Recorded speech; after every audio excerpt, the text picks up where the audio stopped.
Halo Tribuners, masih dalam program Frame membingkai berita dengan sudut pandang yang berbeda.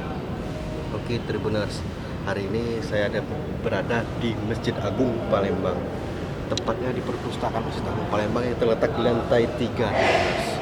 Nah, Masjid Agung Palembang ini mengadakan Pekan Pustaka Palembang.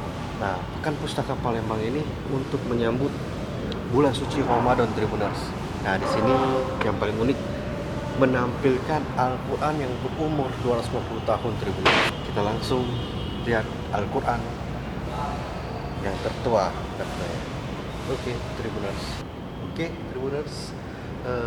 kita mencoba melihat secara langsung gimana sih Al-Quran tertuanya Palembang.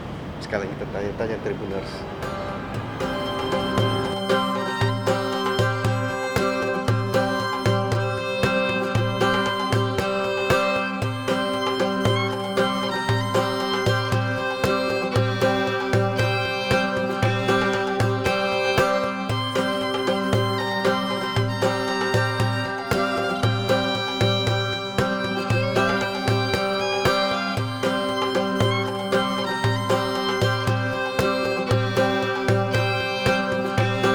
Pekan Pustaka Palembang berlangsung sejak 21 April sampai 28 April 2019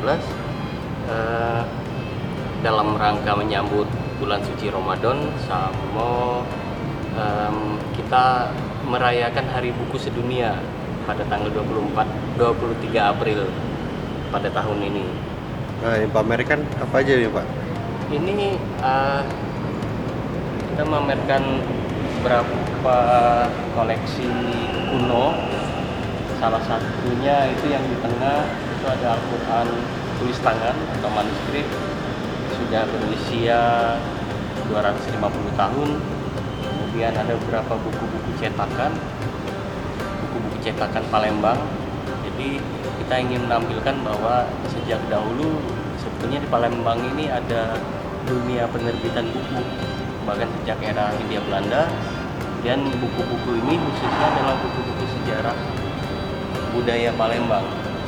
Kita ingin menampilkan bahwa buku-buku sejarah Palembang dan penulis-penulis Palembang itu sudah banyak sebetulnya.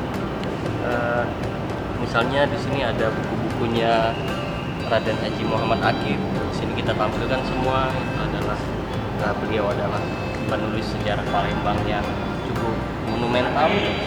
Kita juga pernah memiliki seorang penulis sejarah yang produktif ya, yakni Pak Johan Hanafiah. Kita tampilkan bahkan dari karya-karya awalnya di sini. Kutub Gawang, Palembang Zaman Bari, Kutub Besak dan seterusnya.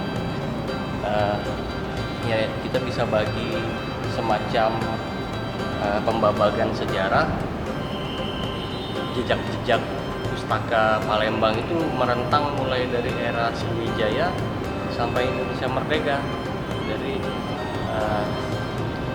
di sana kita bisa lihat ada beberapa buku-buku hasil penelitian tentang Sriwijaya. Kalau surat itu Kak? Ya. Kalau surat itu? Oh iya, kalau itu surat-surat dari Mekah, surat-surat. Jadi korespondensi antara orang Palembang yang ada di Mekah maupun ada di Palembang, berisi bermacam-macam ya. Ada yang sekedar mengabarkan bagaimana kehidupan di Mekah, kemudian ada yang mengirimkan doa, ya ada juga hal-hal yang bersifat kekeluargaan.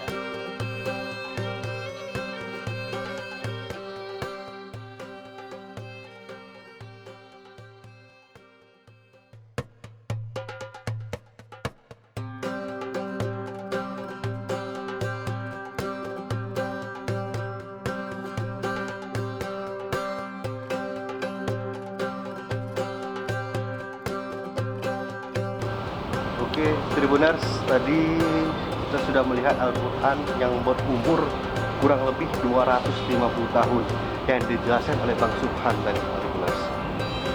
Nah, semoga informasi ini dapat menambah wawasan Tribuners ya. ikuti kami terus dan jangan lupa subscribe dan like-nya Tribuners. Tetap bersama kami di Frame, membingkai berita dengan sudut pandang yang berbeda. Oke Tribuners.